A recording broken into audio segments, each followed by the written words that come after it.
What do you do when you have a dream and are told by people in authority over you that isn't possible? That's exactly what happened to my amazing guest, Raneen Zubeideh, now a prosecutor who wanted to be a lawyer as a child, not even knowing what it was. She was raised by an incredible single mom as a Palestinian Muslim with zero money and put herself through undergrad and law school, all while her imposter syndrome told her, "You're not like everyone else. You don't have the resources." Raneen graduated early from college and passed the bar at 23, you guys. According to the California State Bar, the average age of bar exam takers in 2023 was 29 years old. Spoiler alert, she actually lost her first domestic violence case, and we're going to unpack that fallout. But in this episode, we're going to talk about how Raneen subconsciously harnessed her imposter syndrome to create an incredible life of impact, including how she defines success and her inspiring message to you that it doesn't matter that you don't have the resources. You can still create any life you want. Trigger warning, this episode discusses domestic violence and sex crimes and may be difficult for some listeners. Please take care of yourself and listen only if and when you're ready. Welcome to the Humble Warrior podcast, the show that helps selfless high achievers who think they're still not good enough use their imposter syndrome to create a life they're absolutely in love with. And I am so excited to welcome Raneen Zubeideh, Esquire. She's a deputy district attorney, and we're actually going to leave it at that because there's so much to her story that I am so thrilled to share with you. Welcome, Raneen, to the show. Thank you. I'm so excited to be here. And thank you for watching, everyone. Oh my gosh. Yes, girl. Humble warriors have a hard time talking about themselves. So I polled your people and I got adjectives about you.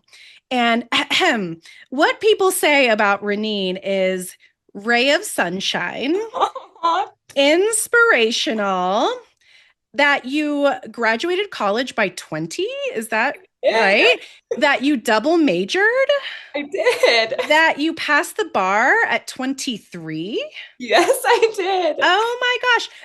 They also said Raneen is the kind of person that reminds you there are good people in this world. She put herself through college. She helps her family. She connects with kids. She's an all-around incredible human. Yes, the people have spoken, Raneen. So sweet. Yes. Okay, now tell me, how did this amazing, inspirational, humble, badass prosecutor come to be?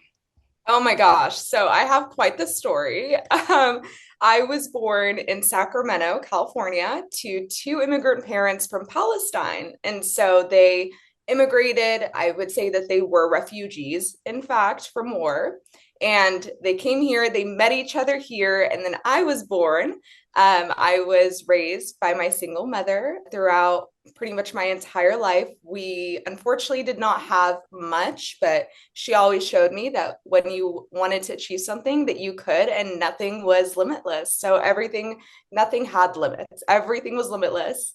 And I had very humble upbringing. I had a very humble upbringing. And I, throughout my entire life, had faced so many struggles. I mean, financially, again, the single mom, I'm a Palestinian Muslim woman. It's not easy in this society. And I had the goal of being an attorney at such a young age, and I did not know what an attorney even was. All I knew was I loved to talk, and I got in trouble for talking. Oh my gosh, me too. I think that makes the best people. So I think this is kind of a funny story, but it empowers me to this day. When I was in third grade, I would not be quiet with my little friends and students that were there. And so my third grade teacher decided to take me outside. I was on timeout. And she then put duct tape over all the other students' mouths. So then when I talked to them, they could not talk to me back. So that being said, I've always been a chatty girl. And I think that made me want to be a lawyer even more. I didn't know any lawyers. I didn't even know what that meant. And so when I was in high school, I was always like, I'm going to be a lawyer. And my career counselor was like, that doesn't really happen for people like you.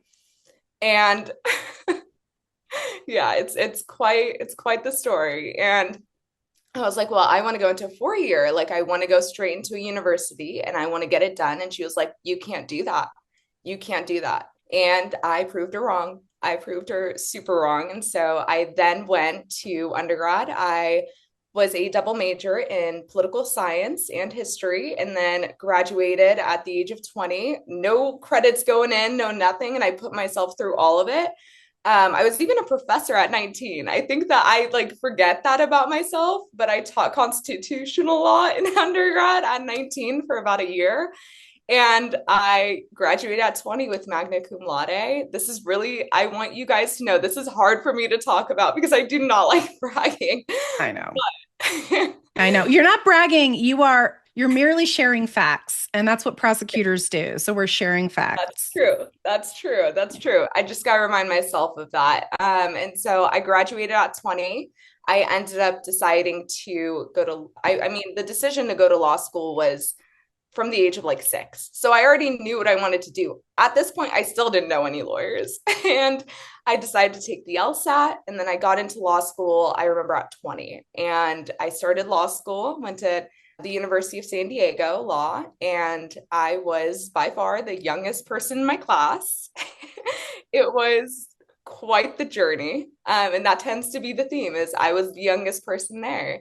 And I ended up actually graduating early from law school too. It was a happy accident, but I just, I did a lot of work and it ended up happening that way. So I took the bar and I passed it my first go around, and I've been a DA now at 2 different counties, and it's been an amazing journey. I've done some really amazing cases, and I think that like anyone can do anything.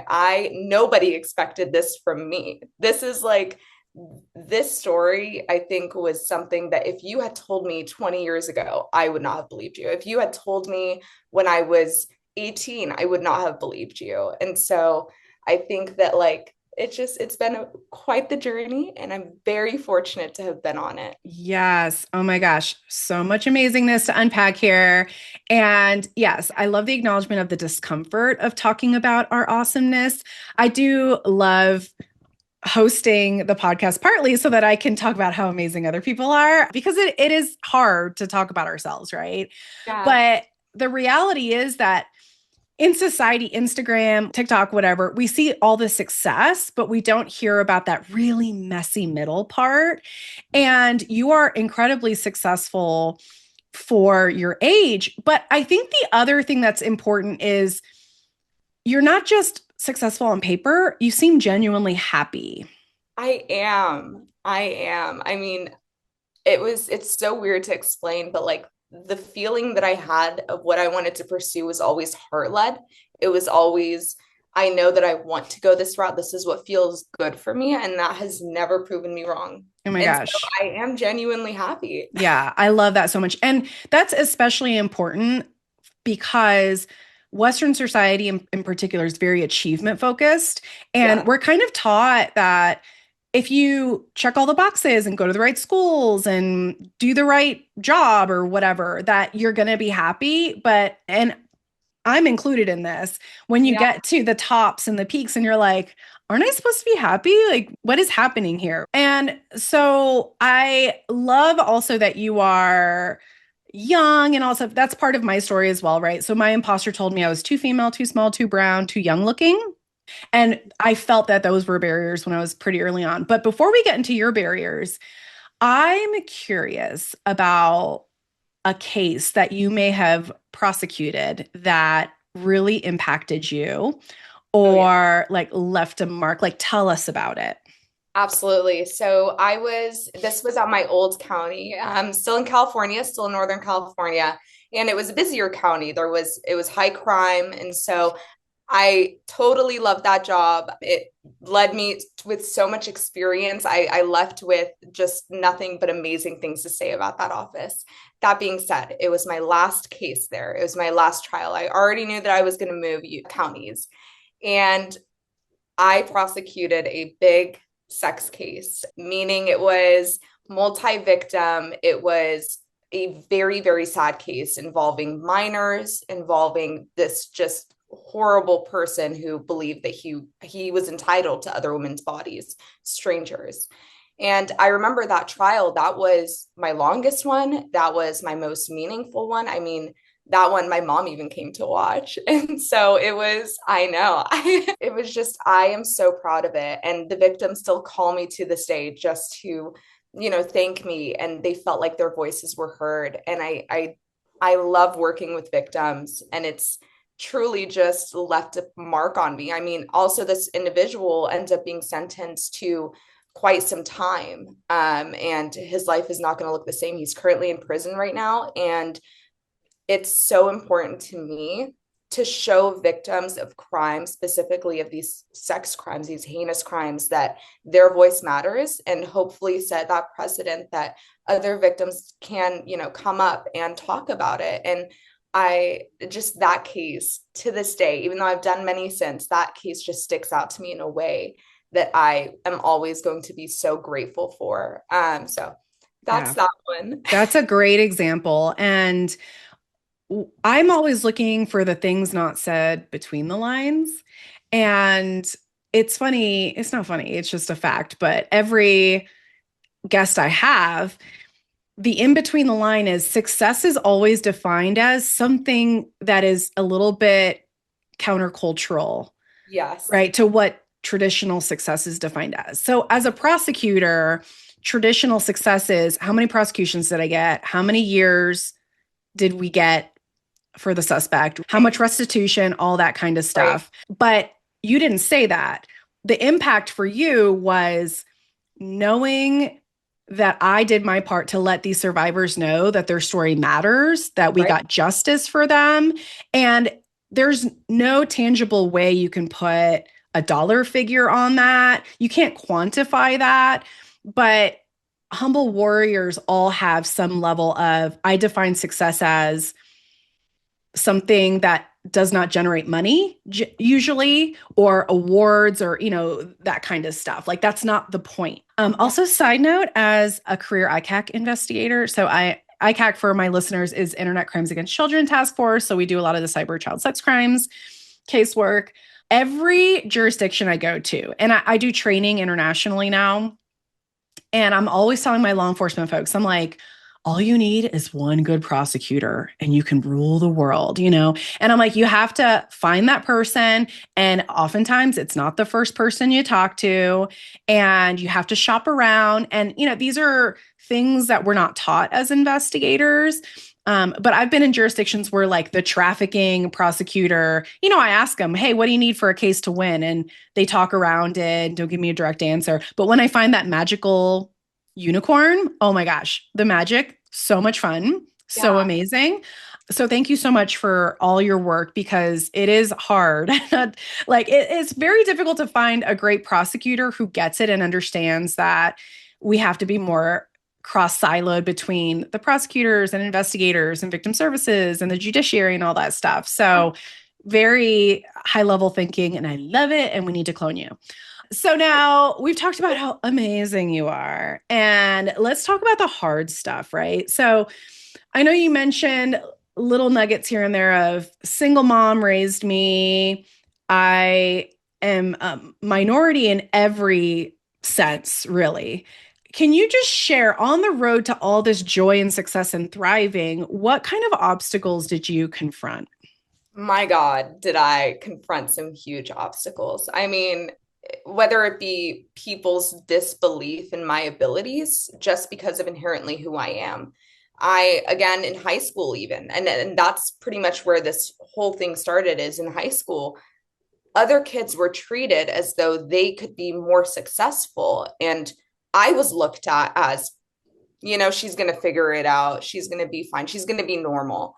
And I always, struggled with looking at my counterparts who maybe didn't look like me, and they had more support. I had all the support and the love from my mom and my family, but that wasn't reflected in a lot of my, childhood, who I would have hoped would have been my role models. I never had any guidance. I never had any counseling. I never had anyone that told me how to do this. And so it really was, I had to figure it out. I had to sit down and I spent hours just figuring it out. And this was, it was like 2018-ish. So it was before like TikTok would have been there for the youth where you could find out any kind of information, AI, all of that was not there. So just even figuring out how do I do what I want to do was a huge obstacle. I didn't know any lawyers, didn't know anybody that wanted to support me really at this point in time.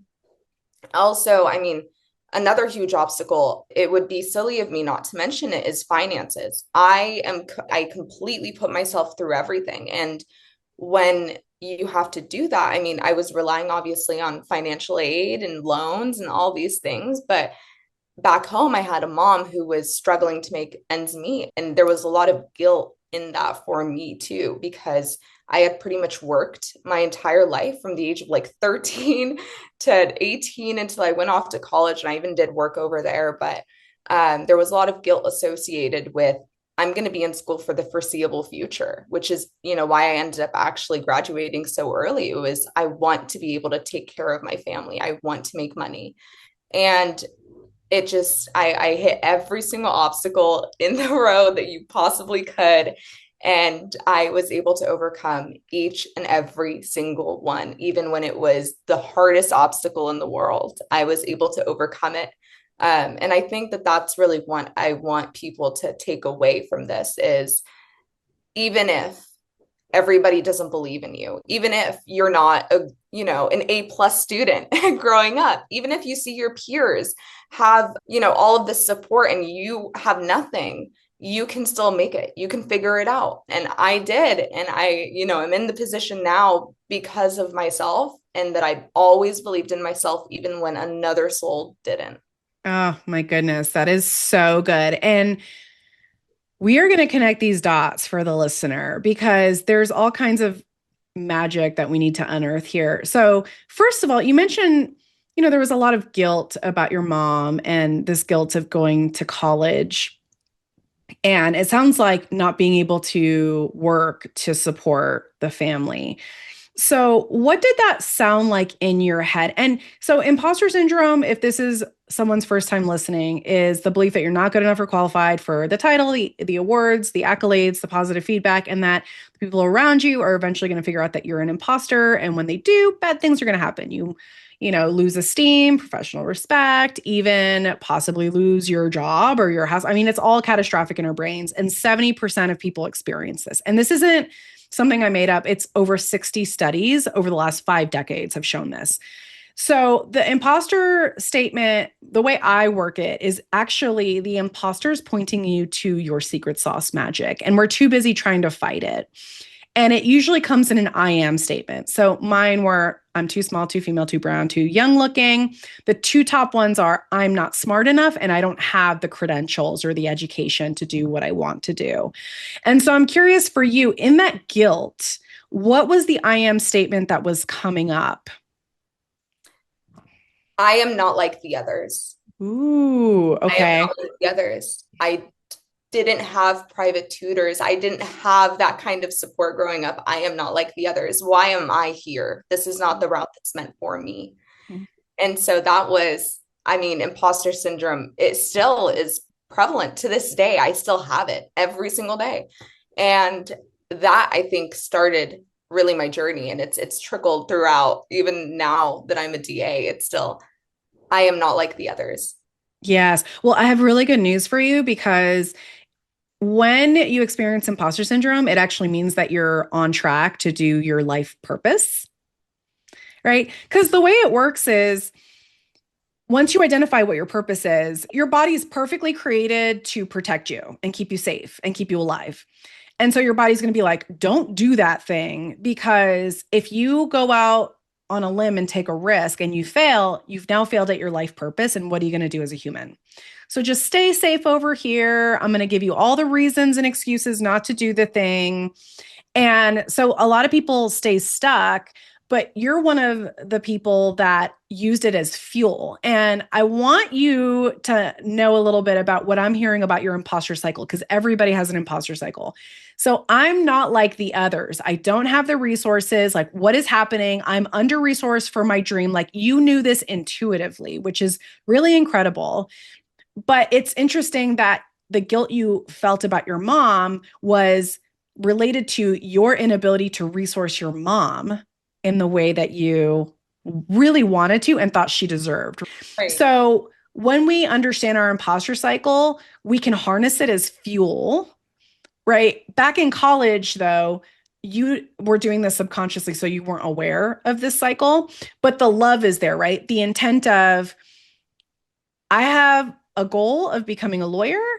I feel intuitively led to this. Like, there's something bigger that's pushing me to go do this. I'm Yeah. figuring it out. The resources are kind of showing up. I really want to love on my mom and provide for her financially. And I feel really terrible about that, because when my purpose is to support, uplift life, inspire, and provide resourcing, right? And I can't even do that for my mom. That's where the cycle kind of happens, right? And so it does take a while for people I work with to understand, like, when your imposter comes up, because the fear is very overwhelming to know, like, oh, actually, I'm doing what I'm supposed to do. So let's connect the next dot, because so you're having this guilt for your mom. So how did you manage while you were in college with the finances? Like, were you sending any money home, or were you like, how did all that work? It was the opposite. So I had financial aid, right? I had all of that, but I was in school in San Francisco. So the cost of living, even like though I was living with multiple people and an in-law, if you know what that is, it's like a house inside of a house. And I was living within the means that I could, even though that was my reality, it wasn't enough. I did not have enough money to make rent, pay for school, and gas, food, everything else. And so there were times, and I remember this so vividly, where my mom she works as a substitute teacher, and she also does like Uber and those things on the side. She would be Ubering all night just to give me money to help support me throughout that next week. Oh And my so I goodness. think that that's where a lot of the guilt came from, was I'm doing this and my mom is paying the price. And it was always hard for her, but she ended up making it happen. She is my biggest role model in this world. She has shown me that no matter what, no matter whether you have sense to your name, you can make it happen. And Uh, so a lot of that guilt came from that, but fortunately now I'm in the position that I dreamed of, which is I can take care of my family. Totally. And, guilt often is an emotion when I'm doing work with my clients. It indicates that there's an imposter in there we have to kind of wrangle out. Right. But it's interesting how you actually took it and used it as fuel to finish school and then be able to pay it. It's like back and forward to your mom. And my understanding too is, like, you're helping other members of your family right now as Yeah. well, right? So I'm pretty much taking care of my mom and my brother, who are the two people in my household. And and I have my grandma who I spoil all the time, of course. It's my As grandma. she deserves. Yes. Yeah. Oh my gosh. So, I'm in a position that feels very foreign to me. I mean, this is imposter syndrome all over again. I'm like, I'm not this person. Like, I don't drive, cool cars. I don't have these fancy things. Like, that wasn't how I was raised. And so, when I am living within my means now for the first time in 25 years, I'm like, that's not me. So Right. it's always been very interesting just being able to, be like, come from kind of a lack mindset to make it into a no, I'm okay. I can afford to go get coffee today. I don't need to call my mom and ask for money. Yes.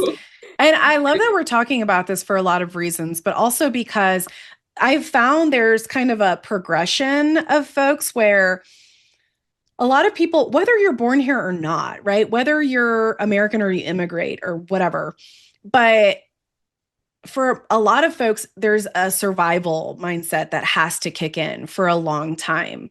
And it's really easy to stay in that mode for a long time. And actually, one of the hardest things for humble warriors to do is to receive, whether it's positive feedback or money or whatever it might be. We're always kind of like, no, no, no, trying to really make ourselves small. And you're at the point now where you're like, okay, the oxygen is okay. Like I am not in survival mode anymore. And this feels uncomfortable, right? It is uncomfortable to learn how to accept abundance in any form Yeah. and feel worthy of it, right? And the worthiness is a key issue with the imposter.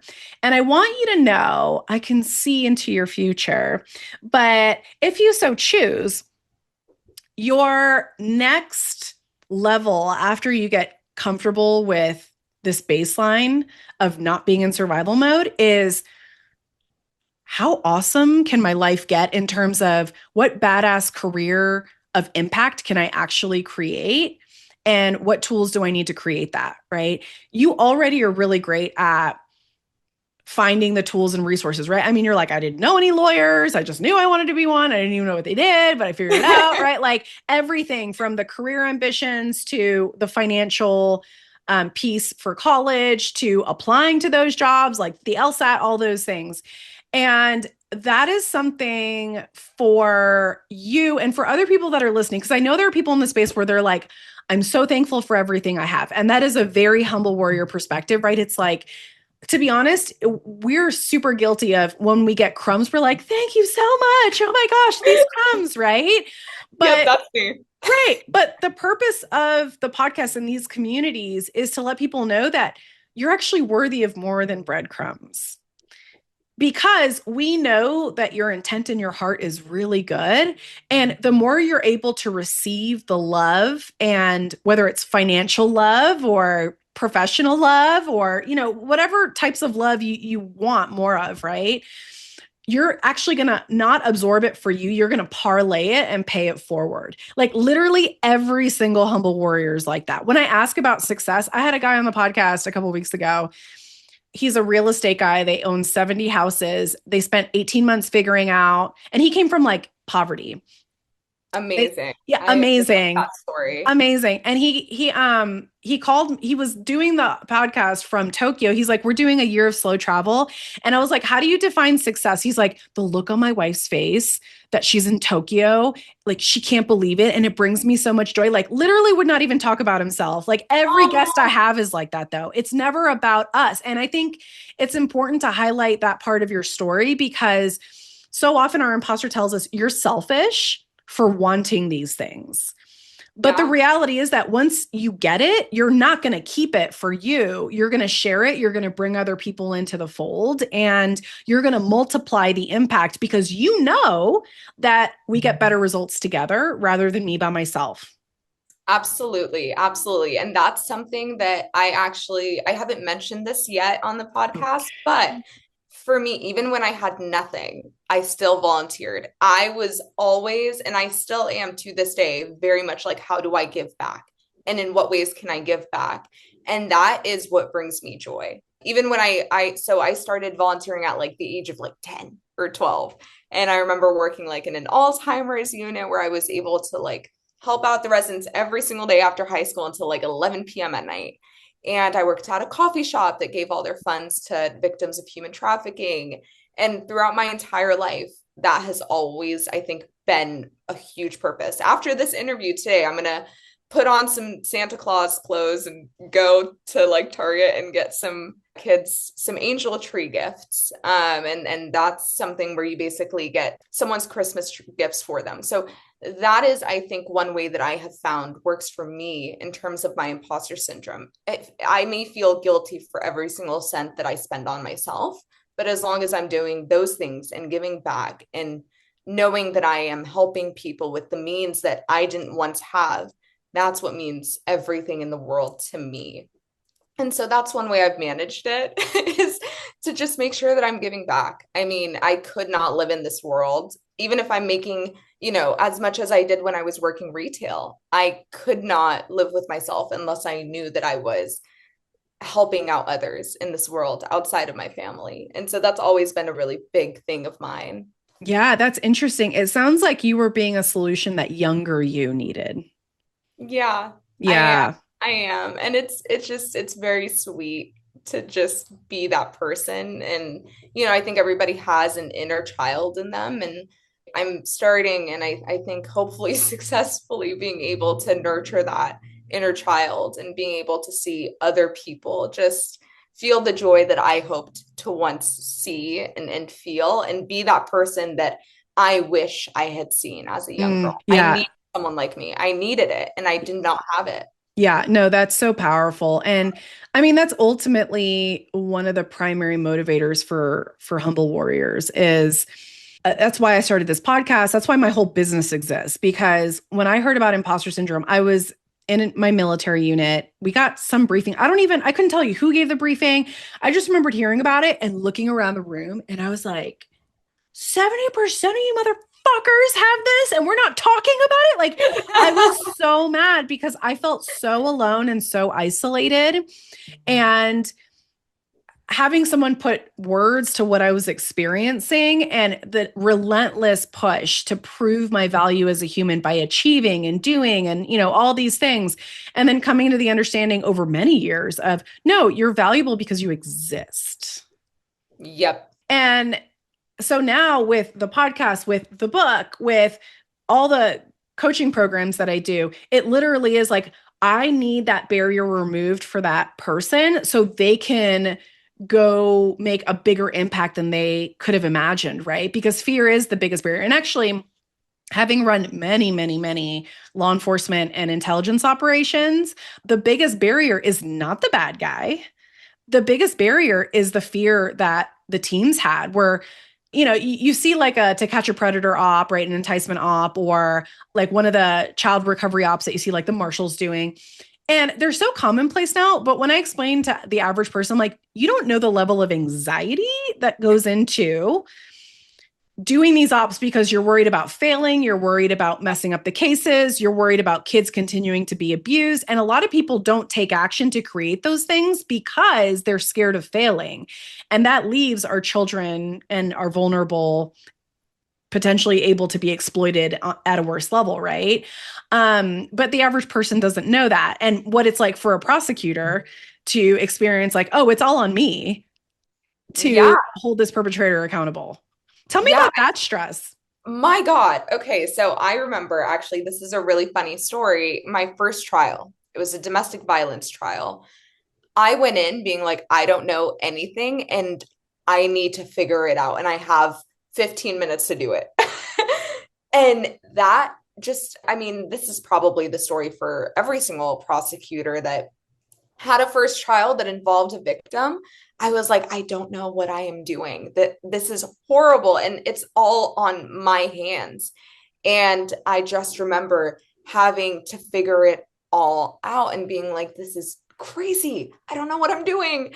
And it obviously has lessened over time, but every single time you have a victim oriented case, a little bit of that comes back to you. Because even though, I am of the belief that all crime needs to be addressed, anything that comes on my office will, or on my desk, will be prosecuted in the way that is fair, that is just, and that makes sense, and that obviously orients the victim. But in those cases that really have, a victim, whether it be domestic violence, a sex case, whatever the case is, there is always that little added sense of pressure of there is a victim here. I need to make sure that I get this 100% right. The communication needs to be on par. Everything needs to go according to plan. And if you know a prosecutor, if you know any attorney that does trials, or if you've ever even watched something, it never goes 100% on plan. Never does. Never. Yeah. Yeah. Never. Something always happens. But that's the fun of trials. Yep. That's the fun of being a prosecutor. And I think now I really have turned it from an anxiety driven thing where I'm like, oh my God, this is so much pressure. I just need to make sure that I get this exactly 100% perfect to how do I win my case and how do I support the victim? But let me take my anxiety from here to here because this is not helping anybody. This is going to make it so much worse. And so now I just, I breathe, but I remember every single time walking into a courtroom on a case like that, was a little bit high pressure, I would just freeze for a little bit, like, oh my God, what am I doing? But luckily now I think since I have been a DA for, I want to say going on 2 years, it's a lot less than it Yeah, was right. time. Right, because you're getting your reps in. And, Mhm. that's something. I'm in my 40s and it gets way better with time. And especially the more you work your imposter syndrome cycle, you're like, okay, it's back. Like I experienced it a couple of weeks ago because I'm doing some crazy, amazing stuff right now that I'm really Amazing. excited about, but I'm also slightly terrified. Yeah. But I'm like, okay, that means I'm on the right track. I'm doing what I need to be doing, right? All that stuff. But it at this point, it is super fun when you're like, oh, I'm not scared anymore. I literally, the proof is in the pudding. My track record speaks for itself, right? Like that's not a question anymore. And it's so funny. I've had clients where they'll do an emergency call with me and they're like, oh my God, I'm freaking out. Like, what if my business fails? And da da da. And I'm like, you just told me 3 minutes ago about 3 leads that you have coming in. They're like, oh yeah, but your imposter, it's survival mode. So the way your body's designed is it cannot process creativity when it's surviving, which is why, a lot of times when I'm working with people and they're deep in their imposter and I ask them, what does your dream life look like? Like, what is the desired end goal? If there were no obstacle to your success, what would you build? And I don't know is the number one answer I get because your brain can't access that part when you're literally just trying to get food on the table and keep a roof over your head and stuff like that. And so for the listeners, everybody's in kind of a different place. And I want you to know that if you're relating with high school Raneen, who's being told that there's no way you're going to be successful, you're never going to be a lawyer, like just kind of go over there. Or if you're 2 years into trial prosecution, Raneen, who is like, okay, like I'm figuring this out, right? The magic is going to unfold. You just have to have the courage to take it one step at a time, right? So, did you win the case? Which one? The DV case. No. Okay, tell me about that. The How did first that? one? No, I did not. I did not. That, oh my goodness. This is actually a whole story in itself. That first case being a loss, and it was a misdemeanor domestic violence case and a child abuse aspect to it too. That wrecked me. I mean, the case itself, now 2 years later, I can look at it for, the facts and the evidence. But back then I was like, I need to win this. If I don't win this, this is a reflection purely on me and my abilities. And I remember it was a hung jury on the domestic violence count, a straight not guilty on the child abuse. And oh my God, I think it was months of just guilt of I'm not a good prosecutor. Why am I doing this? I'm not worthy of this. I don't know what I'm doing. And that took a while to get past. Now, again, I can look at it for the facts and the evidence and the actual case. But back then, it was a personal hit. I lost that Totally. case. And now, I mean, I haven't, thank God, knock on wood, I have not lost a case in a long time. But even if I did, I'm going to take it for what it was. It was the facts, the evidence, and my position as a prosecutor is to always come to the just outcome. And if a jury believes that a defendant is not guilty, that justice was served in its own way, somehow, some way. And so I just, now it's like this is not a reflection on me as a person because I took that hit so personally. And then it got better. And then it So, got so how did you get past that though? Like, first, it's important to acknowledge the months of the struggle because if you are doing your life purpose, it should hurt when you yeah, lose. And that is a normal human experience. I think one thing that I always try to share with people in those positions is, I'm like, you can't win them all. Your job is to do the best you can with what you have, right, and you're either winning or learning kind of right, thing. But right. to the earlier point of it's especially tough in these cases because you do want justice to be served. And court's a funny place because obviously people see what they see on TV and they think it goes out a certain way, but it's a game. It is. It's a game. It's And yep. And so, me as an investigator, and it's interesting too, because investigators and prosecutors actually have two different goals, right? So, investigators, our job is to collect and present the facts as Right. impartially as possible. And then your guys' job is to take that case to prosecution or, whatever desired outcome in that way. And for those who aren't familiar with the justice system, like prosecutors and investigators low key kind of hate each other.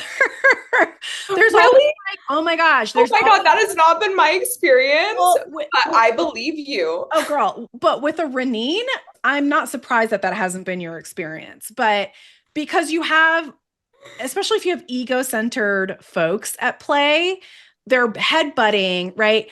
You have investigators that say, this is the right way to work a case and prosecute.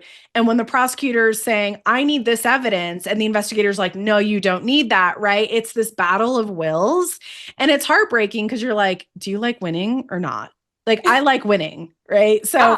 I'm not going to do all this work so I can let my ego get in the way and us losing. I'm just going to work with my prosecutor, which actually is a rare-ish quality.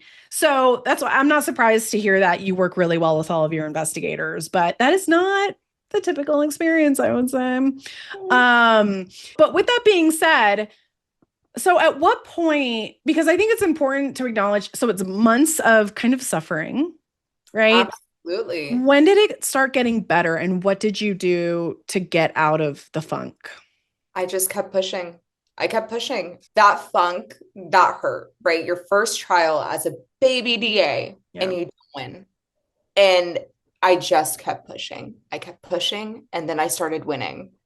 And when I started winning, things got a little better because I was not like, oh my God, I suck. I'm the worst prosecutor on this planet. I'm not worthy of this. It went from that to, oh, so that's how you do that. Oh, okay, okay. Maybe I can try this next time. And I just kept pushing, just kept pushing. And now, I'm at about 15 trials ish under my belt.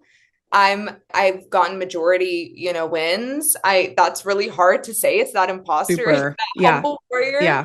It's really hard to say that. But I have gotten majority wins because I kept pushing. If I had quit after that first time, I wouldn't be in the position that I am today. Totally. So there's actually a Yeah, name for what you did.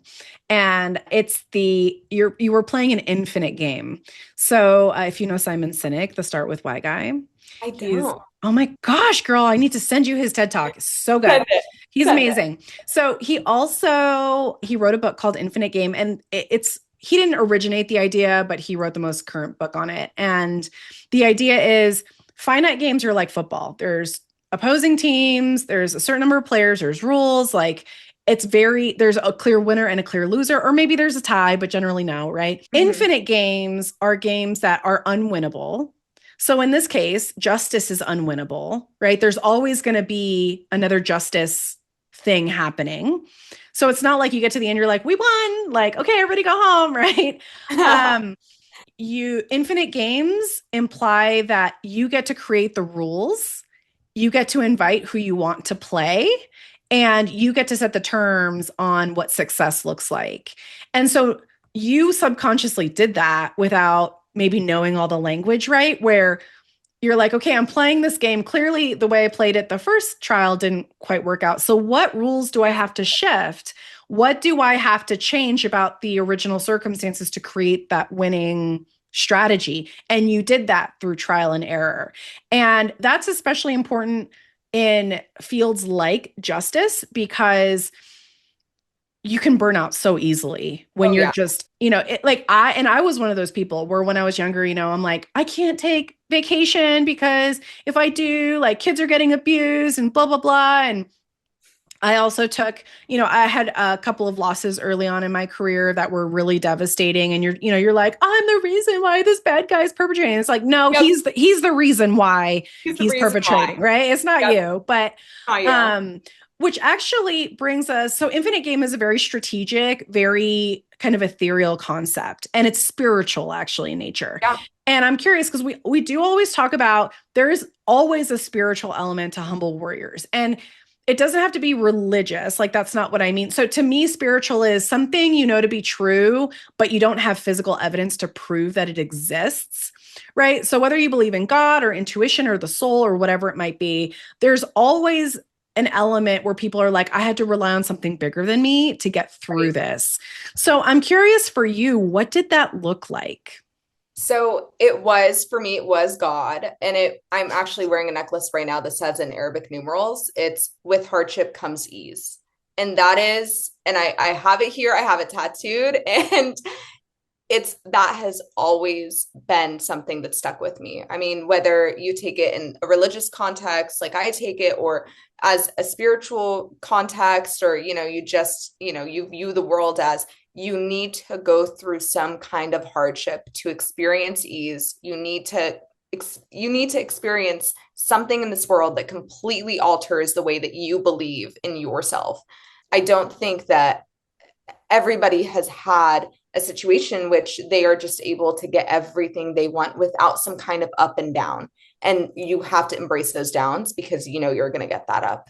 And for me, that has always been that. And so when I am going through kind of a rough patch, whatever that rough patch is, whether it just be I lost a case, oh my God, this is horrible. I don't know what to do with myself. I know that I learned something. I know that I'm going to keep pushing, that ease is on its way, that I am going to experience something in which I can take that loss and be able to translate it into something where I'm even stronger, where I'm even better. And that really has always been it. Whether I'm in, the lowest of lows, whether something devastating has just happened, I know that something is on its way for me. That's incredible. So Yes. that's always been my philosophy. So you said it's always been your philosophy, but when was the first time you heard it? Can you share what that experience was like?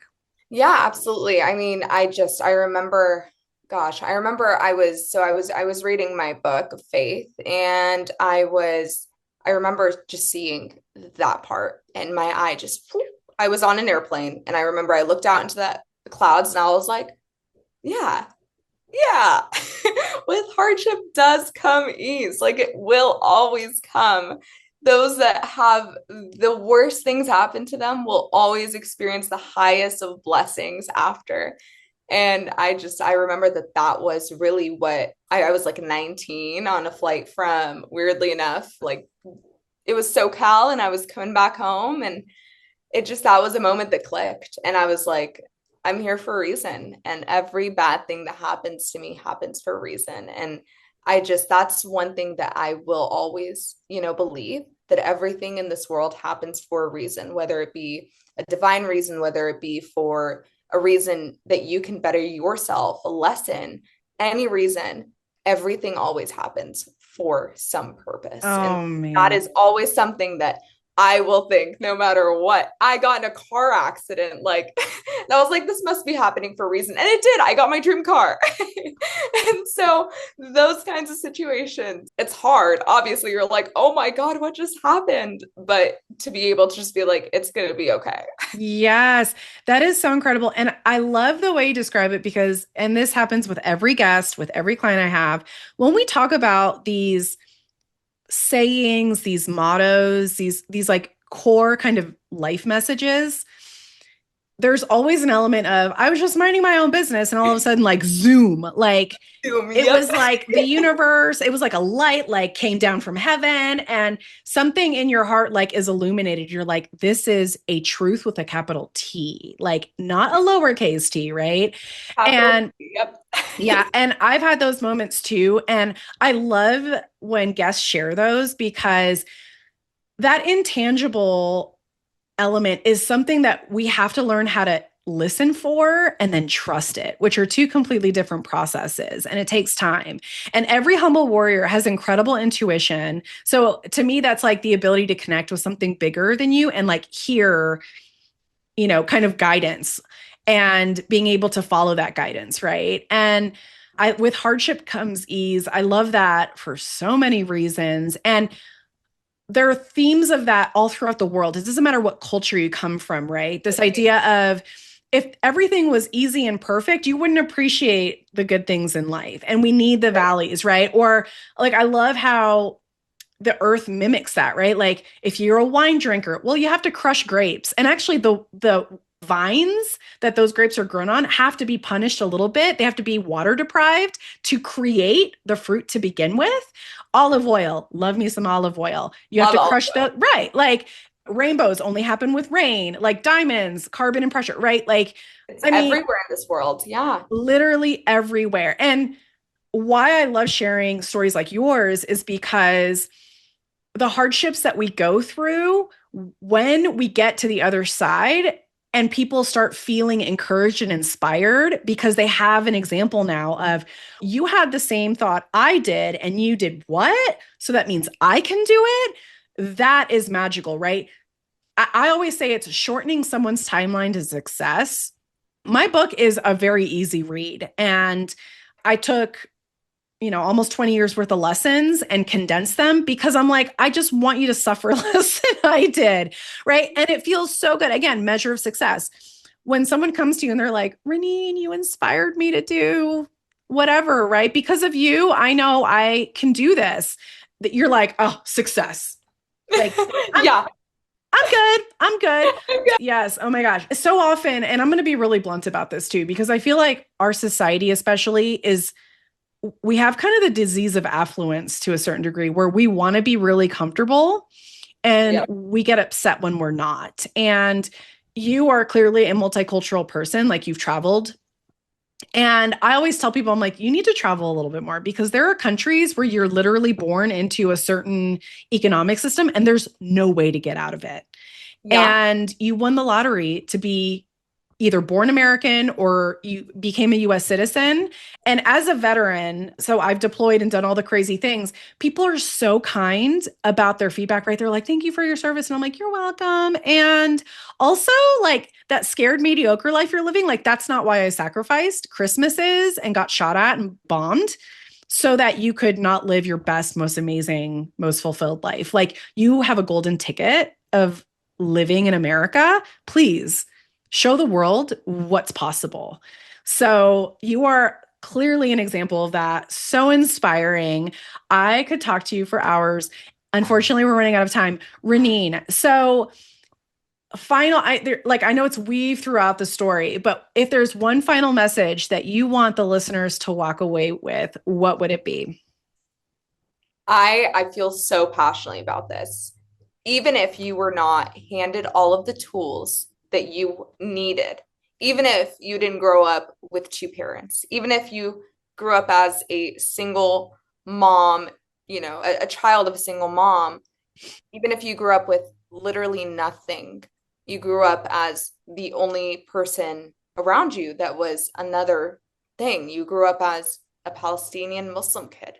You grew up as a first generation American and you didn't know anyone that you would have looked up to in terms of your career goals. You just had this feeling you can do it. You can do it. That's my story. Every single thing was an obstacle. I had so many obstacles in my journey, and I was able to defeat every single one. There was not a point in which I actually felt fully defeated, and neither should you. If you resonate with my story at all, I want you to fully know that you are capable of it, no matter what that dream is, no matter how crazy that dream is, how crazy you may think it will happen for you. And so So that's my story. inspiring. I love this so much. And Raneen, I know you mentioned earlier, you're like, younger me never could have imagined that I would be where I am, right? This is so crazy. And I'm sure she is so blown away at what you've done. And my next favorite part is the 70, 80, 90-year-old version of you is looking at you now saying, oh, girl, you have not even gotten started yet. It's going to get so much better. Your impact is going to be way more far reaching than you can imagine. I 100% believe that. And I'm so, so thankful to have had the chance to share your story. And I know people are going to want to find you. So, Raneen, how can people connect with you? Okay, so LinkedIn, Raneen Zubeideh, Raneen, last name Zubeideh. And then Instagram too, it's just my full name. And yeah, feel free to connect if you have any questions, if you're looking for someone to chat with about your journey and you resonate with my story at all, I'm always here. I love helping people out. I think that I feel the most fulfilled when I can help others. So feel free to reach out to me with any questions you may have too. Absolutely. We're going to link your Instagram and LinkedIn in the show notes so people can connect with you. Raneen, you are so inspiring. Thank you so much for the gift of your time. I know it's really precious. Thank you for all of the work that you do to bring justice and accountability to your community. And guys, if you want more resources, check out my book, The Least of Us: How Your Imposter Syndrome Points to Your Greatest Power, available at all major book retailers. And remember, humble warriors, the world needs who you were made to be. Thank you for joining us for this incredible conversation around how you can make your imposter syndrome work to create a life you're absolutely in love with.